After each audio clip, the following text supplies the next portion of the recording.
Okay, let's dive in. You know that feeling when a dream you've really poured your heart and soul into it doesn't happen.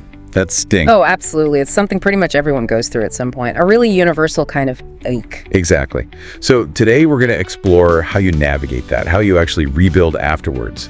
We've got some great source material to draw on. And our mission really is to map out a kind of path forward, to find those new possibilities that might be waiting. And we'll touch on this idea, this metaphor of kintsugi, the Japanese art. It's about finding beauty, even strength, in the broken places. I love that image.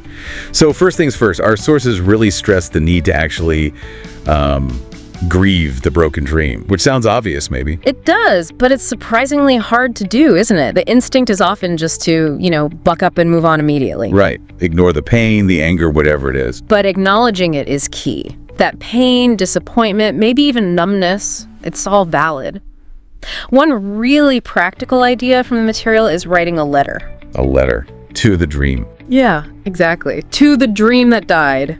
It sounds a bit dramatic maybe, but it's a tangible way to get those feelings out, to process that sense of loss. That makes a lot of sense, actually. Sort of externalizing it. Yeah. Okay, so you've allowed yourself to feel it, but then where do you start picking things up? It can feel like everything's just shattered. Well, that's the next step, shifting focus. Okay, the dream didn't work out, but what is still intact? What skills did you pick up along the way?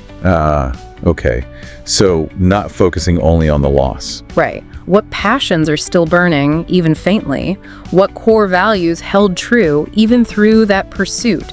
You probably gained a lot you haven't lost. Like if you wanted to be, a specific type of artist and it didn't work out, your creativity is still there, maybe your technical skills. Precisely. Or maybe the discipline you learned. Those things remain.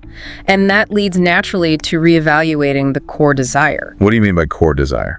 Well, sometimes the specific dream, the form it took, was just one way to express something deeper. Was the dream really about becoming, say, a doctor? Or was it about helping people? Exactly. That's the example our sources used. If the doctor path closes, that core desire to help people can find other routes. Social work, teaching, volunteering, countless ways. So you ask yourself, what was really driving that dream underneath it all? Exploring that can open up avenues you hadn't even considered before. It's quite powerful. Feels like a crucial reframing, not an ending, just a pivot maybe. A pivot, yeah. And the important thing is you're not starting from scratch. That's a misconception. Right, because you have all that experience. All the wisdom gained, even from the setbacks, it all forms a foundation. Sometimes, these broken dreams actually clear the path for something more authentic, something that fits who you are now. That's a really hopeful perspective. But starting again, even small, can feel huge. How do you approach taking those first steps? Gently. Start small. Really small, manageable actions. The goal is just to create a little momentum, build a bit of confidence back. And not expect the new path to look exactly like the old one, I guess. Definitely not. Be flexible.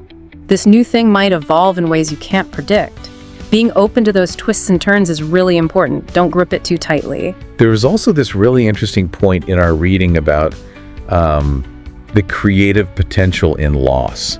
Yeah. That it's not just about getting back to normal. Yes. That's such a vital idea. So many meaningful lives, so many creative breakthroughs actually happen after what looked like an ending or a failure. It's like the experience itself adds something. Depth, understanding, perspective. It shapes you. The brokenness isn't just something to recover from. It can become part of what makes your contribution unique. Which loops us back beautifully to kintsugi. Can you explain that a bit more? Sure. It's the Japanese art of repairing broken pottery, often ceramics, but instead of hiding the cracks, they mend them with lacquer mixed with powdered gold, silver, or platinum. So the repair is actually highlighted, made beautiful. Exactly. The cracks become part of the object's history, and they're seen as making it more valuable, more beautiful, because it was broken and repaired. It celebrates the imperfection. Wow. That's a powerful metaphor for life after a dream falls apart. It really is. Applying that idea personally means seeing your own cracks, those experiences of loss and disappointment, not as flaws to be ashamed of, but as part of your story that adds strength and value. So pulling it all together, the journey after a broken dream involves, first, letting yourself grieve. Acknowledging the loss. Then identifying the strengths and passions that remain. Understanding that core desire. Building on your past, taking small, flexible steps. And seeing the creative potential in the experience. Right. It's a process of constructing something new, something perhaps stronger, Yeah. definitely informed by the journey. Absolutely. So maybe the final thought to leave you with is this. How might embracing your cracks, kintsugi style, actually lead to unexpected beauty and resilience in your own life? Where might that gold shine through for you? Something to think about.